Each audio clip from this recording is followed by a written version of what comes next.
उधर हमारे देश में दिल्ली में चुनाव के लिए तीनों प्रमुख दलों के बीच जमकर तलवारें खिंच गई हैं। आरोप प्रत्यारोप का नया राउंड शुरू हो गया है।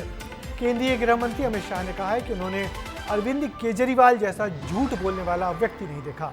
तो आम आदमी पार्टी ने आज एक बड़ा पोस्टर जारी कर केजरीवाल को छोड़कर सभी नेताओं को बेईमान बता दिया। दिल्ली चुनाव में नेताओं के बीच क्यों तीखी हो गई है ये जुबानी जंग, देखिए हमारी इस रिपोर्ट में।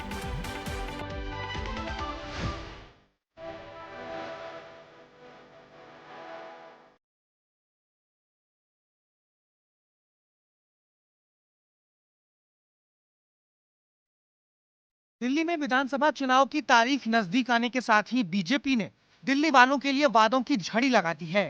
उसी क्रम में आज बीजेपी ने अपने संकल्प पत्र का पार्ट 3 जारी कर दिया है। बीजेपी के वरिष्ठ नेता और केंद्रीय गृह मंत्री अमित शाह ने यह संकल्प पत्र जारी किया। कहा कि बीजेपी का संकल्प पत्र पूरे वादे नहीं है, जो वादे किए गए हैं उसे पूरा किया जाएगा। 5 सालों में दिल्ली की परेशानियों को खत्म कर देंगे। मैं अन्य दलों के नाम दिए बगैर इतना जरूर बताना चाहता हूं कि भारतीय जनता पार्टी के लिए संकल्प पत्र विश्वास का सवाल होता है और करने वाले कामों की सूची होता है। ये कोरे वादे नहीं होते हैं। शाह ने कहा कि दिल्ली की जनता केजरीवाल से जवाब मांग रही है।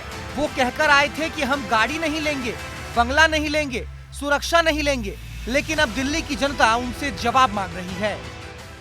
मैं पूछने आया हूं, अन्ना के आंदोलन से आपने आपकी राजनीतिक पार्टी का जन्म लिया, सादगी का वादा किया था, कहा था ना गाड़ी लेंगे ना बंगला लेंगे, और एक करोड़ों रुपयों का घर बनाकर केजरीवाल जी आप रह रहे हो।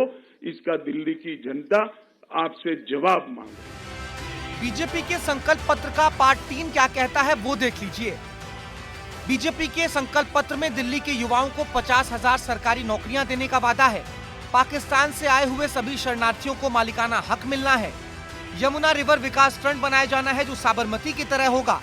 दिल्ली को 100% ई बस सेवा और 13,000 बस ई बस में कन्वर्ट करने का वादा है। साथ ही 13,000 सील दुकानों को भी दोबारा खोले जाने का वादा किया गया है। वहीं बीजेपी के संकल्प पत्र पार्ट 3 पर आप नेता मनीष सिसोदिया ने तंज कसा है। मनीष सिसोदिया ने बीजेपी के संकल्प पत्र पर कहा कि अमित शाह ने जिस तरह की भाषा का इस्तेमाल किया, उनकी भाषा और घोषणा को देखकर लगा कि वो दिल्ली में चुनाव हार रहे हैं। इस जुमला पत्र में जिस तरह से अमित शाह जी ने, देश के गृह मंत्री जी ने प्रेस कॉन्फ्रेंस की, जिस तरह की भाषा का इस्तेमाल किया और इस जुमला पत्र में जिस तरह के मुद्दे उन्होंने लिखे हैं, उनकी भाषा और उनकी घोषणाओं दोनों को देखकर लगता है कि भारतीय जनता पार्टी अंदर ही अंदर स्वीकार कर चुकी है कि वो दिल्ली में चुनाव हार रही है, उनकी कोई सरकार नहीं बन रही है। इतना ही नहीं, मनीष सिसोदिया ने सवाल किया कि बीजेपी पहले ये बताए कि उनकी बारात का दूल्हा कौन है।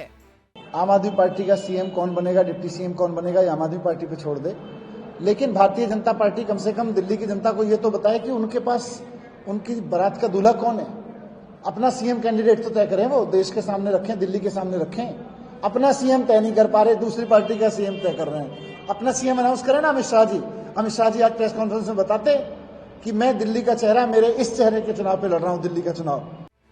इधर दिल्ली में जारी राजनीतिक बयानबाजी के बीच आम आदमी पार्टी ने कांग्रेस सांसद राहुल गांधी को बीजेपी नेताओं की लिस्ट में जोड़ दिया है।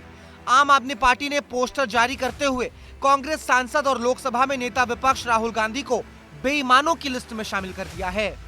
बल्कि कांग्रेस के उम्मीदवारों से भी कई सीटों पर कड़ी टक्कर मिल रही है। आम आदमी पार्टी को डर है कि दिल्ली में बदलते सियासी समीकरण की वजह से मुस्लिम, अल्पसंख्यक और दलित वोटर राहुल गांधी के कहने पर कहीं उनसे छिटक न जाएं। आपका मानना है कि अगर राहुल गांधी को बीजेपी नेताओं के साथ खड़ा नहीं किया गया तो वो एक बड़े वोट बैंक को आपसे अपनी ओर शिफ्ट कर सकते हैं। हालांकि अब देखना होगा कि एक अकेली आप कितने दलों पर भारी पड़ती है। ब्यूरो रिपोर्ट, विस्तार न्यूज। अब की बार दिल्ली फतह के लिए बीजेपी कोई कोर कसर नहीं छोड़ रही। दिल्ली में प्रचार को भारी भरकम तैयारी से बीजेपी उतरी है और सीधे अरविंद केजरीवाल पर ही प्रहार कर रही है। बीजेपी आम आदमी पार्टी की इस लड़ाई में कांग्रेस सहमी सहमी सी लड़ाई में उतरी है। उधर दिल्ली में प्रचार को उतरे आज मध्य प्रदेश के मुख्यमंत्री डॉक्टर मोहन यादव ने दावा किया कि इस बार दिल्ली में बीजेपी का सत्ता का सूखा खत्म होने जा रहा है।